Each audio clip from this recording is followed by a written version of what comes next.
Hi everybody, my name is Kelly Kraft and this is my game proposal for CIT 260, and I'm just going to share a PowerPoint presentation. Let me get that queued up here. And let's see. So my game proposal is for bingo. Again, I'm Kelly Kraft, and my previous computer experience, I took CIT 160, WDD 100, and ART 130. I'm also currently in the CIT program and taking lots more classes, learning more every day. I propose the game of bingo. It is on a grid system like the assignment protocol recommended. It's a tic-tac-toe type of game based on a 5x5 grid, and each column, most of you are familiar, is labeled with the letters of the word bingo, although we could use another word if we needed to or wanted to. And we could also do a different size grid if we wanted to, a 3x3, 4x4, something like that.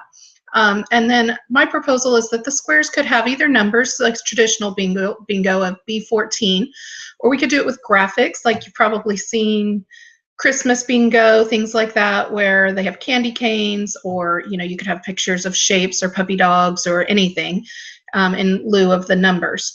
And the computer would then call the target number or graphic, and the players will use their mouse to mark the square if they have it.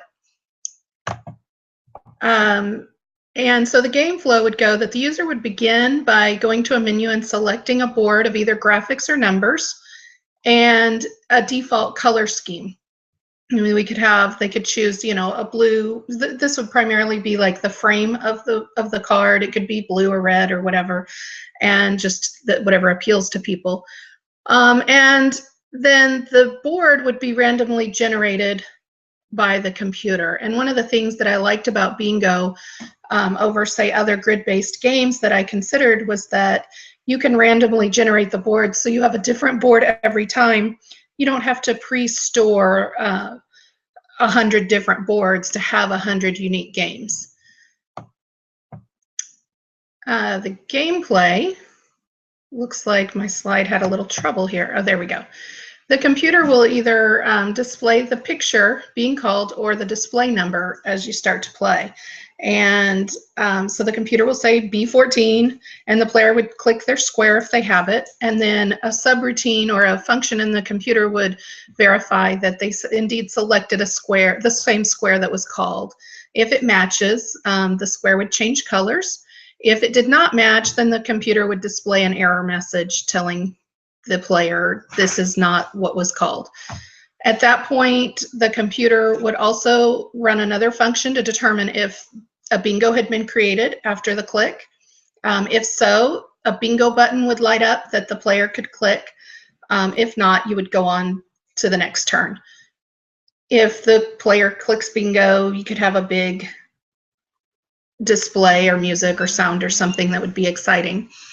On a side panel, I would propose that you would have, to meet the calculation requirements of the assignment, that you would have a graphic that showed how many more letters or numbers you need to get a bingo.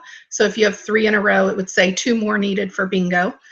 And the likelihood that you're going to get a needed number.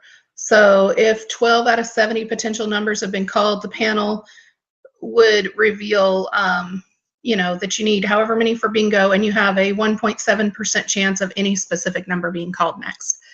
If, assuming the player didn't have bingo, the game proceeds, the player will hit the call button again, you get a new number letter called, all of your calculations on the right will change based on that turn and are on the side panel, and then until you get bingo. So the assignment requirements are here. The menu ideas that I had would be that you could choose from a style of cards. The game menu would allow a player to exit the game or start a new game, and a help menu would offer instructions as well as game information. For list ideas, you could have in your program a list of the different graphic options, animals, toys, traditional numbers, and you could also have a list of color themes or background options. And for calculations, you could calculate a high score that could be based on the number of turns it takes to get a bingo, your probability of your number being called, and the the fewest numbers of calls needed to win a bingo would be the 3 calculations you could contain. So why should you choose Kelly for your partner? Well, I am a strong problem solver. I don't have a ton of programming experience, but I am a good researcher, and I will work until I solve a problem if we don't know how to solve a particular dilemma within the program. I'm a team player.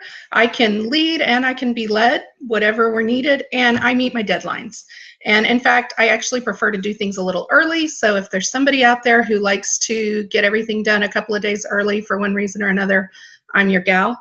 My weakness, I would say, is probably going to be on the creative side of things. So if there's somebody out there who's really creative, visually creative, and can create a beautiful game, but is a little bit nervous about the coding of the actual gameplay, then we might be a great partnership.